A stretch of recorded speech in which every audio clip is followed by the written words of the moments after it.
അങ്ങനെ നമ്മുടെ റെസ്റ്റിംഗ് പീരീഡൊക്കെ കഴിഞ്ഞിട്ടുണ്ട്. ഒരു 2-3 ദിവസം ആവശ്യത്തിൽ കൂടുതൽ റെസ്റ്റ് എടുത്തിട്ട് നമ്മൾ CV ഡ്രോപ്പ് ചെയ്യാനായിട്ട് ഇറങ്ങി തുടങ്ങി.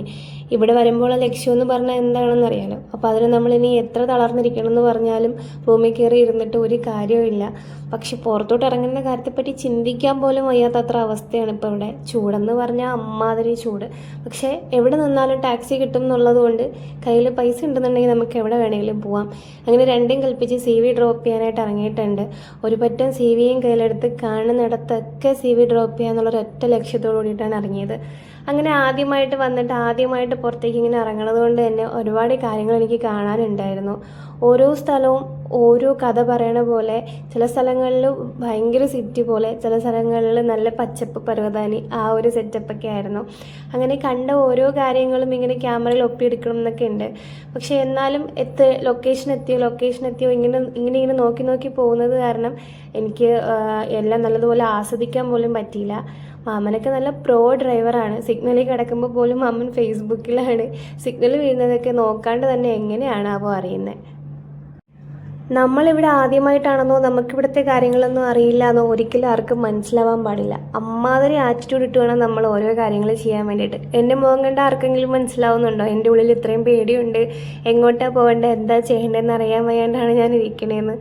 അങ്ങനെയൊന്നും നമ്മൾ പുറത്ത് കാണിച്ച് കഴിഞ്ഞാൽ നമ്മളെ ചൂഷണം ചെയ്യാനോ അല്ലെങ്കിൽ നമുക്കൊന്നും അറിയില്ല എന്ന് കണ്ടു കഴിഞ്ഞാൽ അത് മുതലെടുക്കാനായിട്ട് ഒരുപാട് പേരുണ്ടാവും. അപ്പോൾ എല്ലാം അറിയാമെന്നുള്ള ഭാവത്തിലൊരൊറ്റ ഇരിപ്പങ്ങ് ഇരിക്കണം. ഇവിടെ വന്നു കഴിഞ്ഞാൽ ആദ്യം ചെയ്യേണ്ടത് ഡുബിസിൽ, ഇൻഡീഡ് പോലുള്ള ചില ആപ്ലിക്കേഷൻസ് എടുക്കുക, അതിൽ ജോബ് വേക്കൻസികളെല്ലാം സെർച്ച് ചെയ്യുക എന്നുള്ളതാണ്. എന്നിട്ട് അത് കണ്ടുപിടിച്ച് അതിൻ്റെ ലൊക്കേഷൻ എടുത്ത് എവിടെയൊക്കെയാണ് ലൊക്കേഷൻ ഉള്ളതെന്ന് വെച്ചാൽ എല്ലായിടത്തും കൊണ്ടുപോയി CV ഡ്രോപ്പ് ചെയ്യുക.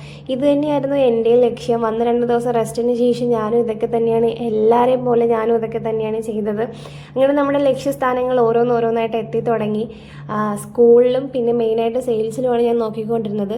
പിന്നെ ഇതൊന്നും പറഞ്ഞിട്ട് എന്ത് ജോലി കിട്ടിയാലും കയറാന്നുള്ളൊരു ഒറ്റ മൈൻഡിലാണ് വന്നിട്ടുണ്ടായിരുന്നത്. കാരണം എത്രയും പെട്ടെന്ന് നമുക്ക് വിസിറ്റ് തീരുന്നതിന് മുമ്പ് തന്നെ ജോലിയാക്കുക എന്നുള്ളൊരൊറ്റ ലക്ഷ്യം മാത്രമേ മുമ്പിലുണ്ടായിരുന്നുള്ളൂ. പിന്നെ പഠിച്ച കാര്യങ്ങൾ കൂടി ചെയ്യുമ്പോൾ കൂടുതൽ നന്നായിരിക്കും എന്ന് കരുതി. അപ്പോൾ ആദ്യം ആ വഴിക്ക് ചിന്തിക്കാമെന്ന് കരുതിയിട്ടാണ് ഓരോ സ്ഥലങ്ങളിലായിട്ട് CV ഡ്രോപ്പ് ചെയ്യാനായിട്ട് ഇറങ്ങിയത്.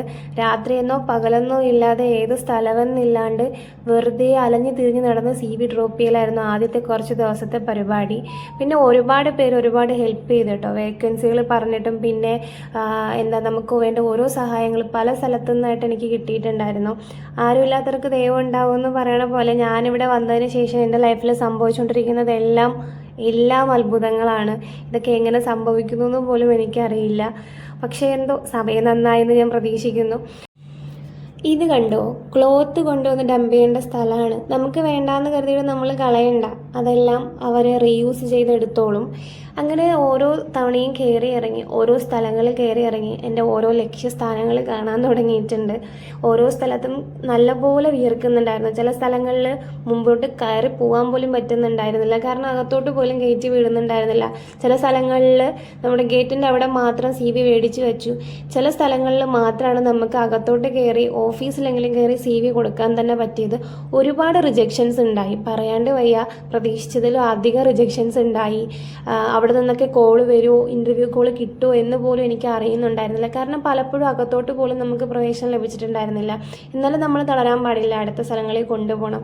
അങ്ങനെ ഞാൻ പോയി എനിക്ക് ഏറ്റവും പ്രതീക്ഷ ലഭിച്ചൊരു സ്കൂളായിരുന്നു ഇത്. കാരണം അവരുടെ ആറ്റിറ്റ്യൂഡ് കണ്ടപ്പോഴേ അറിയായിരുന്നു എന്തായാലും ഇൻ്റർവ്യൂവിന് വിളിക്കുമെന്ന്. അവർ ഉറപ്പ് പറയുകയും ചെയ്തു ഇൻ്റർവ്യൂവിന് വിളിക്കാമെന്ന്. അപ്പോൾ അടുത്ത ഇൻ്റർവ്യൂ കോളിന് വേണ്ടിയിട്ടുള്ള വെയിറ്റിങ്ങിലാണ് ഞാൻ. എന്നാലും ചെറിയൊരു സമാധാനമായി, ഇത്രയും നമ്മൾ കൊടുത്തതിന് എന്തെങ്കിലും ഒരു പ്രതിഫലം കിട്ടിയല്ലോ എന്ന് ഓർത്തിട്ട്. അപ്പോൾ ഇനി അടുത്ത ആ ഒരു ഇൻ്റർവ്യൂ കോളിന് വേണ്ടിയിട്ടുള്ള വെയിറ്റിംഗ് ആണ്. അപ്പോൾ ഇനി ആ വിശേഷങ്ങളുമായിട്ട് അടുത്ത വീഡിയോയിൽ കാണാം. Tata, bye bye.